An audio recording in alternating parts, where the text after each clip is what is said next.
Welcome to Picks with the Professor, sponsored by Wager Lab, the show where a real statistics professor and his friends give you sports betting tips.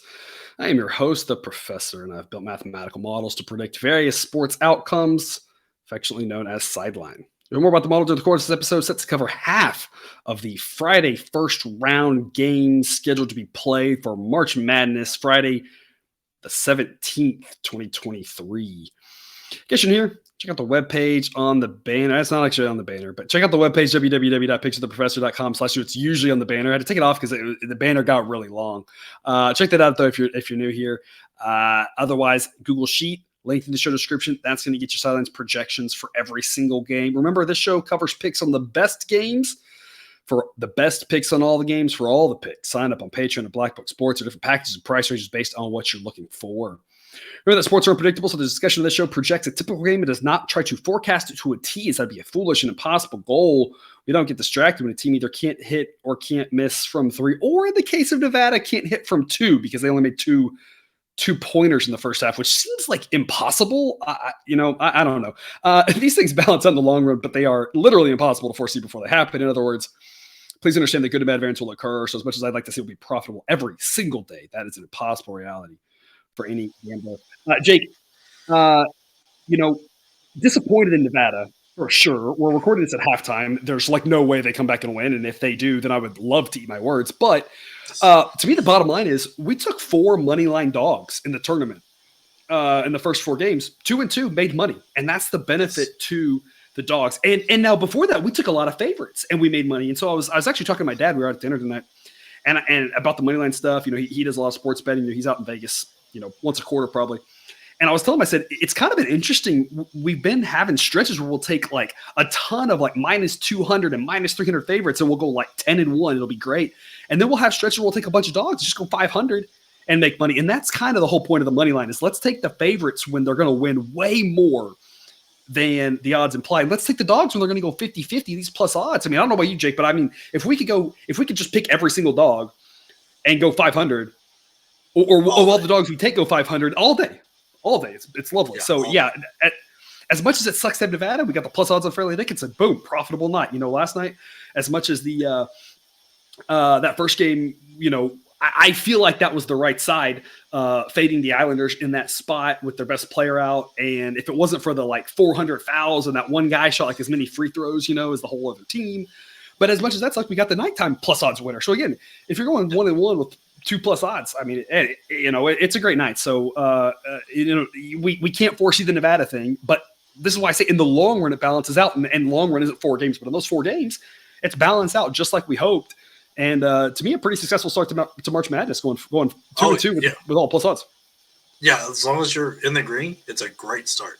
Like, I mean, a perfect example, not to pat myself on the back, but with these conference tournament things, I got 5 winners correct, and there's 20 plus conferences, but we still cashed out an incredible amount, even if you played them all. So it's like picking your right dogs is very, very important, and it works out in the long run because you'll see it during baseball that we will make a lot of money by taking some big dogs. Absolutely. Yeah, don't break break your arm there, patting yourself on the back. But no, you do deserve it. Like we talked about before, right? You went on Patreon and gave out a bunch of those conference tournament, those long shots, and you did fantastic with that. So again, I'll pitch it here rather than later. Just the Patreon, again, a lot of great benefits, especially coming into baseball season. Y'all are going to want the Patreon benefits. That top tier gets early access to the model projections. You'll get the baseball projections before the books put out a line, and you'll be able to jump on all the mispriced money lines. You'll be able to get numbers better than I'm taking on show because I won't play the openers. I'll wait till later in the day to record once it's settled a little bit. Just a ton of great benefits over there on the Patreon. Jake will do this stuff. Cousin Jared will randomly pop in and give us his insight randomly. The people on the Discord give him a hard time. He just pops in randomly. You never know when he's gonna show up, right? Yes, exactly. And it's always wonderful when he does. Absolutely. All right. Well, before we get to today's slate here, again, going to cover half the Friday games, going to cover the 7 biggest games, and again, one game that won't be interesting, but we do have an angle we like. But before that, though, those reminders, please hit that like button if you're on YouTube. Also, if you aren't yet, please consider subscribing or following. It's free. And if you turn on notifications, you'll miss any of the college basketball, MLB, or college football content that this channel provides. This is why you should talk about the Patreon, but I've already talked about it, so I'm not going to talk about it anymore. Other than just to remind you, the Discord chat is a lot of fun. I'm really looking forward to. We're recording this again Wednesday night at halftime of the first four. I'm really looking forward to the Discord chat during the tournament. I think it's going to be an awesome place to be. A lot of fun discussion there on Thursday, Friday with games all day. So it should be a lot of fun. Again, www.patreon.com/PictureTheProfessor. Again, all the links are in the show description as well. But again, if you're not there, still throw a bit here. Also, if you haven't yet, join us on WagerLab, the free mobile app that lets you make fake bets, either against a friend or against the house. That's what we're doing in our free pool sign up. People, it's free. No reason not to do it. Top 3 take home Amazon gift cards. Bet spreads, money lines, totals, first half, whatever it is. Show off your prowess, get some bragging rights, take home some money. There's zero reason that you shouldn't do this. If you haven't yet, again, that link's in the show description. Remember, all total picks are traditional 1-unit bets. All moneyline plays are to return 3 units. That is the risk plus win equals 3. So for the favorites, we got a big favorite today. We're going to bet like 2.4 units or something to 1.6. We think it's pretty likely that's the right way to scale it. We got a big dog we're going to take. It's going to be like a half unit or a unit or something. It ain't going to be that much. So we're kind of just scaling it out proportionally. That's just the way I do it. You'll see that reflected in the sheet. You do however you want, but I found this works pretty well.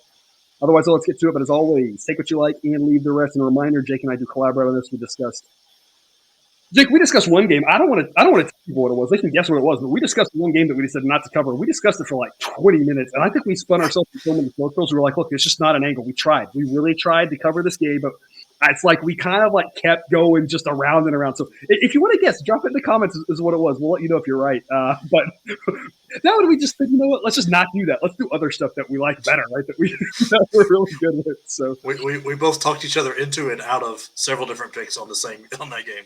I think that's right. I think over the course of the like 20 minutes, I'm pretty sure I was on both sides and the over and the under, and I'm pretty sure you were on half of them. We were just going around and around. It was a lot of fun. Let's get to it though. Otherwise, here we go. 2 p.m.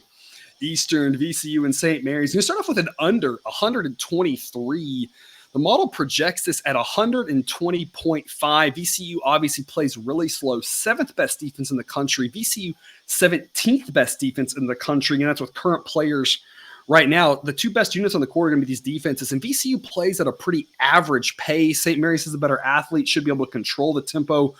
St. Mary's isn't going to allow VCU to speed this game up. I don't think the model's been pretty spot on with both these teams' totals. 120 seems like about the max of this game. If you like first half unders, that might be the smart play too. You never know about late fouls or overtime. So that's always the fear with unders. But this is the type of game it's first to 60 wins. And if there's going to be an ugly like 58-49 game, this might be it. I mean, I'm just with the pace that St. Mary's plays at both these defenses, it can be really ugly, low scoring. With regards to the side, St. Mary's is a 4-point favorite. They're priced right now at about minus 180. The model says they should be favored by 4.2 and that the right money line price would be minus 182. So the model leans St. Mary's. I tend to agree with that. I think the fear is that VCU's just been on quite a run. So that's why I'm a little hesitant. This is one of those situations where I kind of like the under a little bit more. That's my official pick here. I don't disagree with the St. Mary's. The model likes the St. Mary's pick, but Jake, that's the one you like more. So tell us more about why you like St. Mary's. Yeah, I've talked about it on here several times. It's easier to speed a team up than it is to slow it down. But if you're going to slow them down, how you do that is very disciplined and have somebody who can get a shot at the end of the bucket. St. Mary's is extremely disciplined, very, very good defensively, going to make you take all the time on the clock. And they've got a guy named Logan Johnson who can absolutely make a shot out of nowhere at any time. I think both Gonzaga 30 points, even when they lose, or all 3 Gonzaga games. Like, he's very, very good, can get a shot at any time. They also have a big guy that's very, very good and helps them slow this game down. VCU is going to have a hard time speeding this team up because they don't turn the ball over. They don't foul a lot. There's just not a lot of ways to get this team going. And that also helps for the other because that team is just going to creep along. West Coast teams playing early East Coast games typically struggle a little bit offensively at the start, so that also helps your under, especially first half under. The only thing that makes you scared a little bit is VCU's defense force these turnovers. If St. Mary's starts getting a little sloppy, that's where their points are going to come. Because VCU's offense isn't anything to brag about in the half court setting. They're good, but they really do need that defense to give them some extra positions and stuff because their shooting percentages aren't that great. Both teams are pretty decent for the free throw line. I think we're going to get not a lot of fouls called in this one because it's two defenses that aren't mega aggressive, and you're going to get well under, and I think St. Mary's is the right play. Yeah, and I think if you like St. Mary's or you like the under, I think I'm in full support of that personally. And I think the main reason why is that 3 of the 4 units on the court are really good. The worst one by far is VCU's offense. And so that would tend to say under and fade VCU, right? So again, I'm kind of like, if you like St. Mary's, you like the under. Either one, I think it makes sense. Jake, you like St. Mary's a little bit more.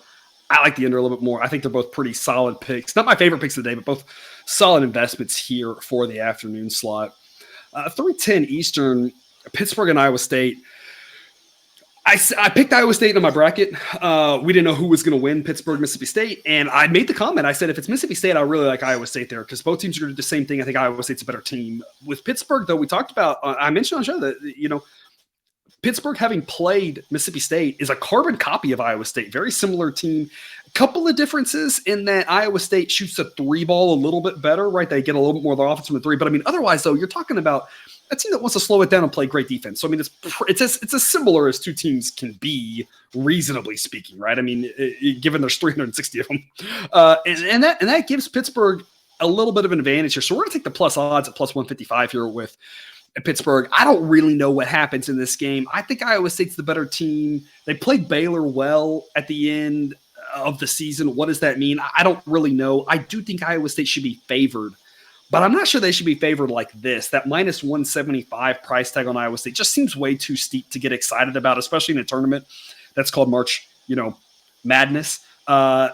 It's one of those things where Pittsburgh can shoot the ball so well. If they get going offensively, again, they've got their legs under them. They've been shooting. I mean, sometimes we see those first 4 teams do really well. It just seems too juicy to pass up this plus 155. Just too much value here. Just dropping a flyer on the dog here. Just too much sense here. Otherwise, though, the model thinks it's priced pretty well. The model says Iowa State minus 3.9.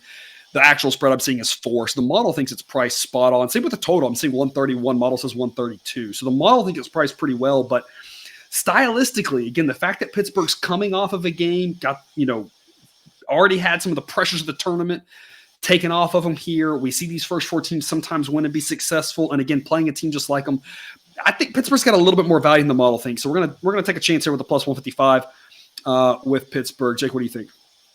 Yeah, I agree. This is a very, very much a value play. Like Pittsburgh with the plus odds did well for the first time. No reason not to back them because, if we get the Pittsburgh, that version of them that beat Miami, swept North Carolina and not the one that lost Florida State and got destroyed by Duke.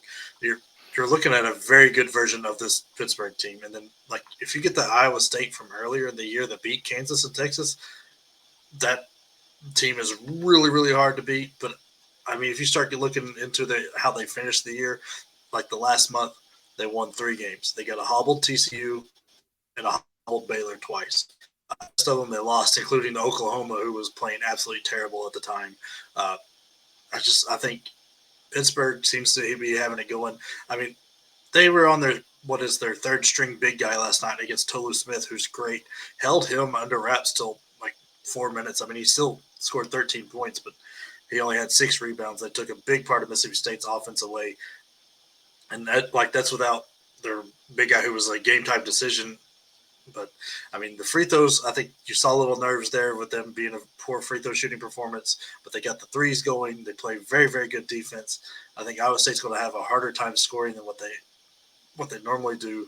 I think Capel is a really good coach. He's proved it here. And he's going to be ready to go.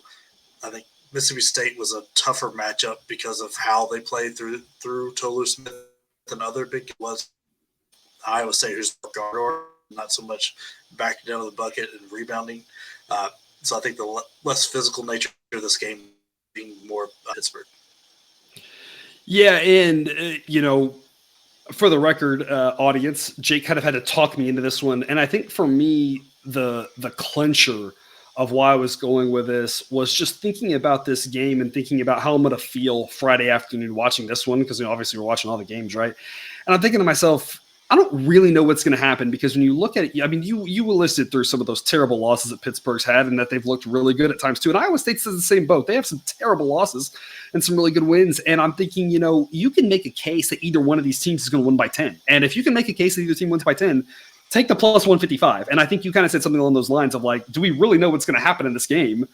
Look at those odds, right? And it's like, I do think Iowa State's the better team, but like, better team like minus 140 maybe, not to this extent. And so that's where it's like, yeah, just too good to pass up. And in a situation where like nothing would really shock me in this game. Either team could win this game by 20 and I wouldn't be that surprised because these teams have looked, if you get the right combination of one team showing up and the other one not, and we've seen that this year from both these teams. So plus 155, just again, too much value to pass up on that one. 4 p.m. Eastern, NC State and Creighton. Gonna play the favorite here. Creighton minus 225. This one is risk about 2 units to win 1. Again, we talked about scaling our wages a little bit. Model says this is priced pretty well. It says Creighton by about 5. That's about the spread I'm seeing. But, I mean, when you look at it, this NC State team just hasn't been that great as of late. The ACC isn't that great. Again, we only took Pittsburgh in that last game as an ACC team for the most part because Iowa State's looked just as mediocre over the last month or two.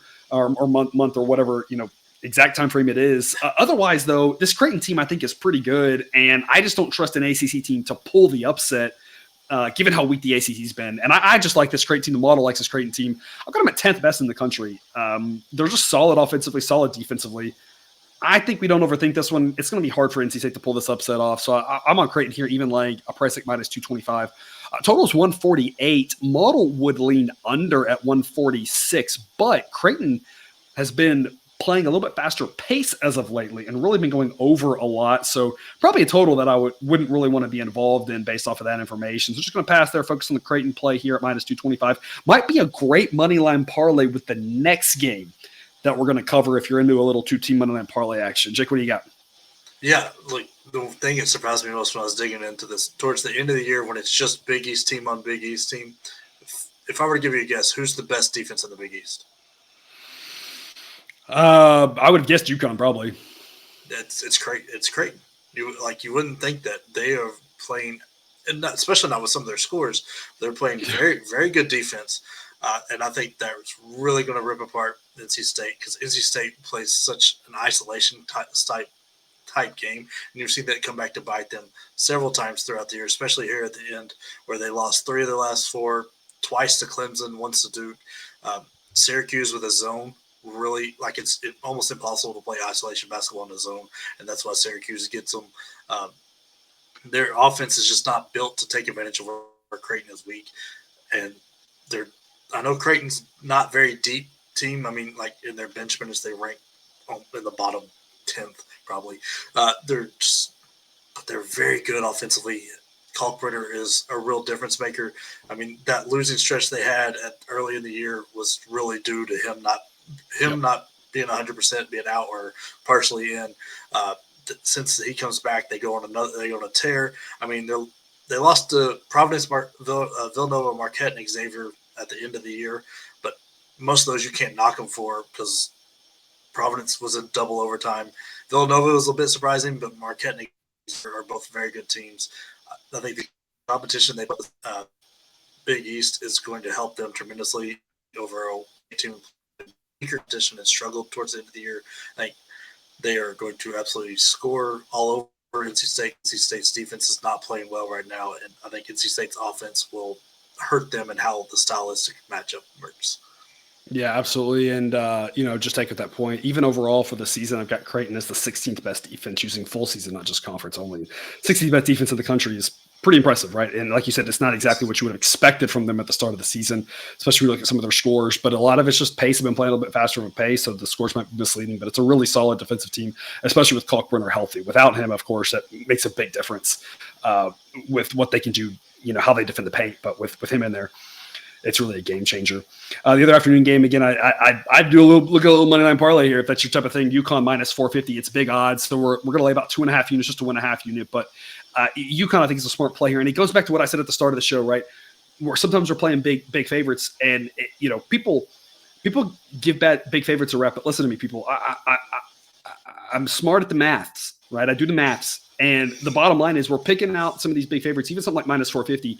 If we pick out 10 minus 450 games, or 20 minus 450 games, we go something like 19-1. That's the type of thing that we're aiming to do. These big minus 450, if we're playing them, it's because we're really, really, really confident. You can't just go through and pick all the minus 450s because a lot of the minus 450s aren't going to be profitable. You got to pick and choose the right ones. That's what we're doing here. We're not laying this type of odds often, but this has been a profitable pick. We laid a lot of these minus like 300 favorites in this last week. And, some people, favorites, it's too easy. Well, if it's too easy, then everybody be doing it, right? And we made lots of money last week. So smart favorite here in UConn. They should be priced higher than this. The model says should be out to minus 512. So again, if you're in the minus 4s, it's a smart play. If you're up in the mid 500s, maybe not as smart of a play, but Connecticut's going to have a real, easy time here with an Iona team that I think is prone to spring an upset against the right team. UConn's not the right team. Iona doesn't do anything really well. They do great. They do a lot of things really well. They're a solid offense and a solid defense, but the problem is they're going up against a UConn team that's just much better offensively and much better defensively. With the right matchup, Iona might stand a chance, but this is a terrible matchup for them because they're going to be outplayed offensively and defensively. There's nothing that they can do pace-wise. They're not going to be able to speed UConn up. UConn's going to be able to do exactly what they want in this one. There's a reason I've got UConn as the second best team in the country. This should be priced a lot higher than this. Model says they win 84% of the time. It's probably actually higher than that.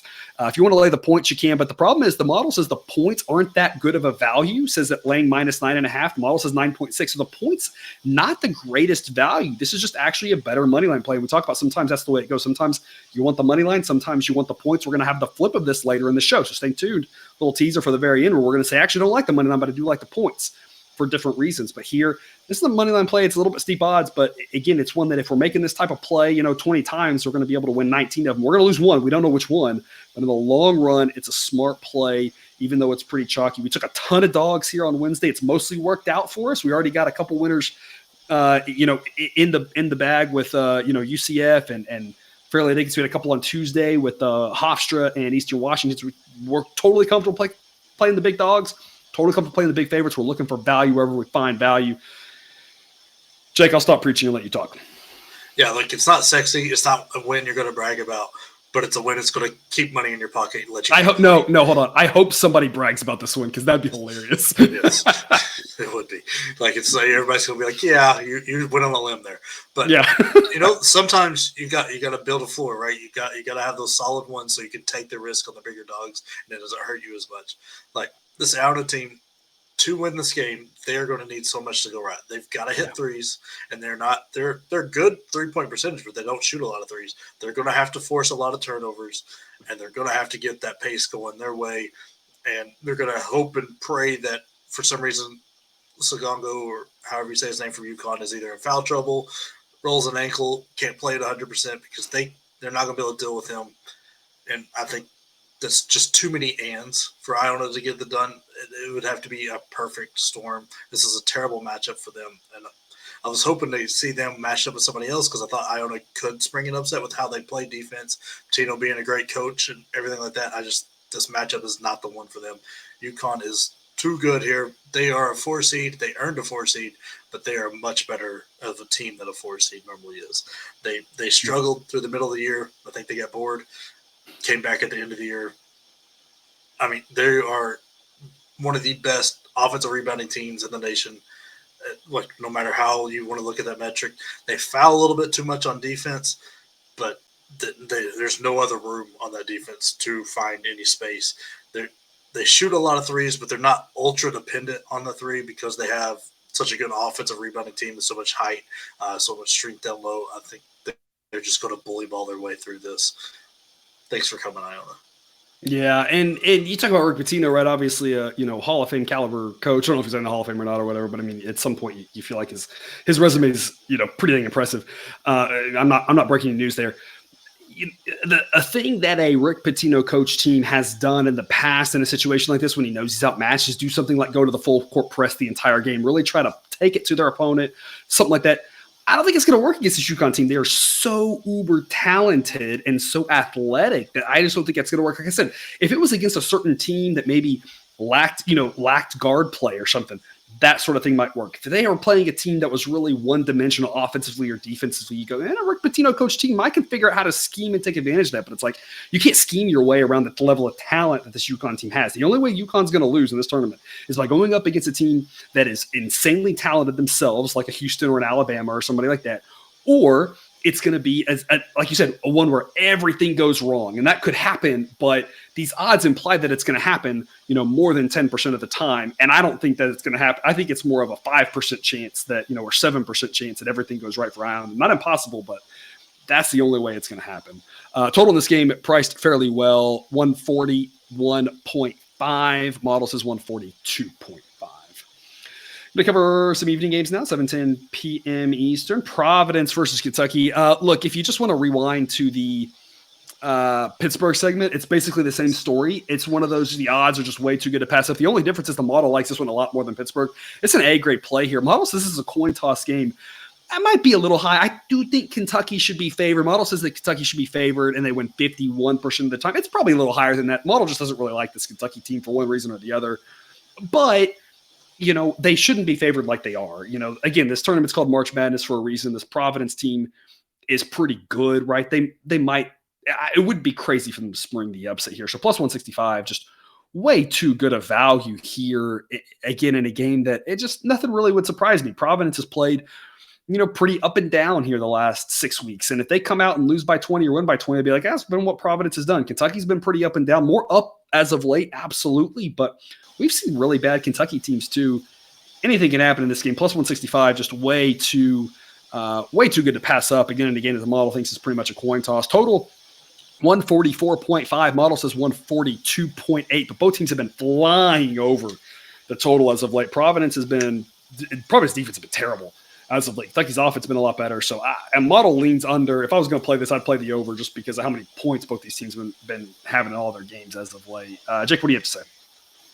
Yeah, look, I like the value play here with Providence. Like, you don't know exactly how healthy this Kentucky team is. They were really beat up the last time when they played Vandy and lost to Vandy. They've had a lot of time in between there, here and there, to get healthy. So I don't know, but there's a little bit of rust there. Does Wheeler come back? He's the only one still really on the injury report. But like Wallace was hurt, Frederick is kind of beat up. I don't know. It's getting kind of crazy. Providence defense has gone down, but so has Kentucky's. Kentucky's been struggling to play defense there for a minute, and which was one of their better things they did all year. Now their offense has come up to pick up the slack. Mm-hmm. Providence, I don't know. I think this game is very much a toss-up game.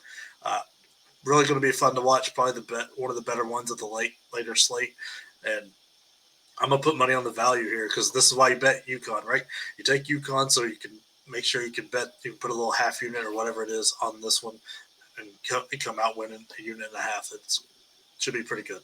Yeah, absolutely. This is where we're betting 1.13 units to win 1.87. So again, it's one of those betting a little bit less because the plus odds. I've got Wheeler is out of this, and so that's a play to the model. If he plays, that would be a little bit of a surprise based off of what I've seen. And so that would obviously make Kentucky, a little bit more favored in the model's eyes. But like you said, a little bit of rust, a little bit of who's 100%. We don't quite know these things. Everybody's banged up, but Kentucky's really been up against it here as of late. Providence has the game plan, got a great coach. They saw what Vanderbilt did. They've seen what a lot of teams have done to beat Kentucky this year. They have the game plan.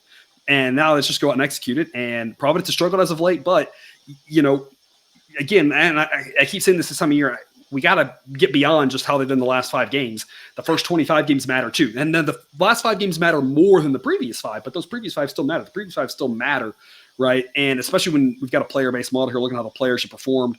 The model knows about the Kentucky's injuries, and that's kind of why it doesn't like them, just because it just hasn't really figured it out with or without the injuries. They've just had stretches where they look great. They've had stretches where they haven't. And that's where it's like, they're pretty big favorites for a team that has not figured it out so often. Had they not had like that Vanderbilt loss, had they destroyed Vanderbilt like we thought they might play better in the conference tournament, maybe it's a little bit different of a story where you say, man, this Kentucky team's playing really well and they have figured it out. But like I think you saw in that last game, they still have a lot of question marks.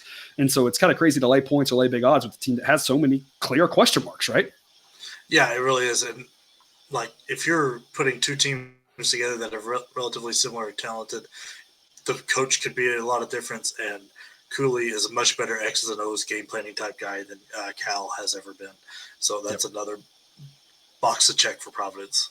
Yep, very well said. 7:25 p.m. Speaking of injuries, I've got Miami star player here at 25%. It sounds like he hasn't practiced yet this week. This is again Wednesday night, so maybe by the time he gets Friday morning, maybe you'll know a little bit more. But it sounds like he hasn't practiced yet. I don't think he's going to play. If he does, he's not going to be 100%. And so that really matters with Miami.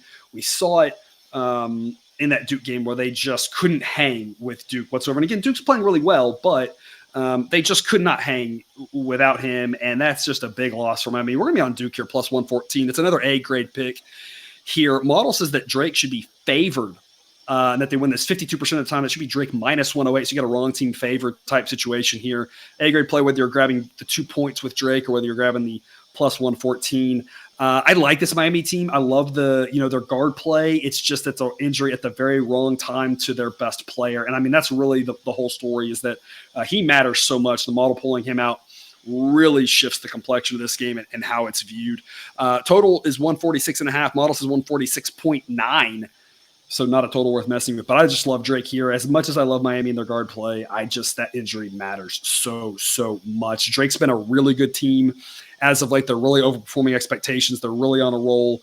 I mean, can I get to say started from the bottom? Can we say that? Is that copyright infringement or something? How does that work, Jake? Sure. I don't know. I'm the wrong one to ask there, but it does work out because they started from the bottom. Like they had a rough non-conference, a rough start to the conference. I kind of forgot they existed. Yeah. And then all of a sudden, boom. Went on a 13-2 tear. Like they absolutely dominated the Missouri Valley there for a minute. Yep. Like you can't overlook this team. They've got a top-notch defense and a very good offense. They're a great shooting team, very balanced in how they get their points, take care of the ball well, rebound the ball even better. Their defense makes finding open shots incredibly hard. This is going to be tough, and it was going to be tough at full strength for Miami. Minus Norchad, it's going to be rough. He's third in scoring, first in blocks, and first in rebounds and blocks. They don't have a player to replace him. Like the guard goes out, you can shift things around, but because they got so many of them. Yes, because he was 6'7" and doing all the rebounding and battling with big guys because he's a big, strong guy. He allowed them to play smaller, get their guards or their better players, get an extra guard out there because he can take care of them. Now you've got to play big. They sometimes raise 4 guards with him. Yeah, I mean that was the lineup that killed Duke. And I was going to say that really can challenge a lot of teams because they're not used to seeing that, especially, these teams that haven't seen Miami all year because they're not in the same conference. They don't, I mean, they know it's coming, but like, how do you prep for something like that? It's like, you don't have 4 B-string guards that are any talent at all. I mean, it can really mess with you. And that's why this Miami team is so dangerous. But yeah, without him, like you said, it just completely changes the whole complexion of everything that they're trying to do. Yeah. And this is a 5 upset that I think should be the top one on everybody's list, not the Charleston or anything like that. I think this is the one you need to look at. You're getting plus odds. Miami, great team, full strength. I just think Omer means too much, changes how they play, and Drake is a very, very good team. Yeah, could not agree more with that. Moving on to the late slide here, 9:20 p.m. Eastern, Florida Atlantic and Memphis. When I picked my bracket, I said this was a coin toss game. I didn't know which way to go, so you shouldn't be any surprise. Give me plus odds. I'm all over it here. I stand by it's a coin toss game. I love both these teams. They're both good. Whatever I said in the bracket show, this should be a 4-5 matchup or whatever it was. I stand by that. These two teams are much better than 8-9. Boo on you, committee, for doing this to us. But plus odds is the way to go here. FAU's a really good team. Plus 115 is disrespect. This is a straight-up coin toss type game. Either team can win. Jake, I actually think you probably disagree with that. You actually think Florida Atlantic should be favored. So, I mean, You like this even more than the model does. The model still gives this a B grade. Jake, that means I'm guessing you in your heart, you give this an A grade. You'd love the plus 115. So I'll let you have the floor and lead off as to why you like this so much. Yeah, I love some Atlantic. Are a very good, very best, all-around solid team. Like in the non-conference, they beat healthy Florida team at Florida. That put everybody on notice. Everybody thought UAB. That's the team getting a bid out of here. They won the season series 2 of 3. The only one they lost was at home. Charlotte had a run where everybody thought they were going to be good. They handed Charlotte both losses. They play a fun style of basketball. I love when they bring out the Miami Vice colors. That just makes everything fun. Very, very good defensively, but even better offensively. They can shoot the on any given time. They don't make too many mistakes, and they can play slow and win. They can play fast, and they've shown it. They've got a big guy that's very good, and he's got 4 or 5 guards they can put around him at any time, and he dominates it. He doesn't dominate in the paint physically, but he is big enough. He stretches teams, makes it rough. Look, Memphis is a good team. I hate that they're playing in this matchup because I would have loved to have them to be able to pick them somewhere else, but they get a bit frantic at times. They turn the ball over too much. They really need that pace. I think they're going to turn it over a little too much. Florida Atlantic, it's going to look like that UAB game, but not the score separation. It's not going to be a blowout. It's going to be a close game, but I think you're going to get too many turnovers. That's really going to help Florida Atlantic. They're going to be able to control the game that way. If you look at where Memphis has lost, they've lost to some good defensive teams, like Seton Hall, who forces a bunch of turnovers, and Houston, they can force turnovers. The Florida Atlantic team can force the turnovers. Memphis isn't solid enough at they're struggling in the guard area, which is funny coming from a Penny team, and I think Florida Atlantic takes advantage of that. Yeah, and I think the one thing I'll add here is it's when you think about the style of play, I think it's really interesting because, like you said, Memphis needs that pace, and Memphis can speed up Florida Atlantic. That doesn't really hurt Florida Atlantic.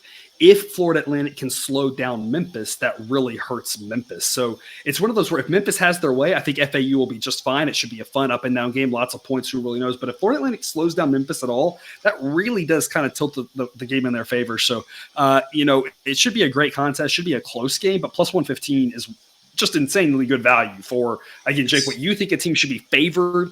I've got it at a coin toss. So somewhere between FAU should be favored and it's 50-50. Either way, plus 115. A no-brainer. Again, a B grade pick according to the model, an A grade play according to my man Jake here. Total in this one is 153. Model says 147.5. So the model is looking at the under on this one, thinking about the fact that, FAU might have some ability to slow Memphis down. So model looks under. That's just something to keep in mind. I'm not sure if you think Florida Atlantic wants to play that fast game, then the under is a scary thing. But I think that FAU defense, talk about that FAU defense, 153 is just a lot of points, given the way FAU can play defense. So again, model looks under on that one, whatever that's worth. Which takes us to overtime.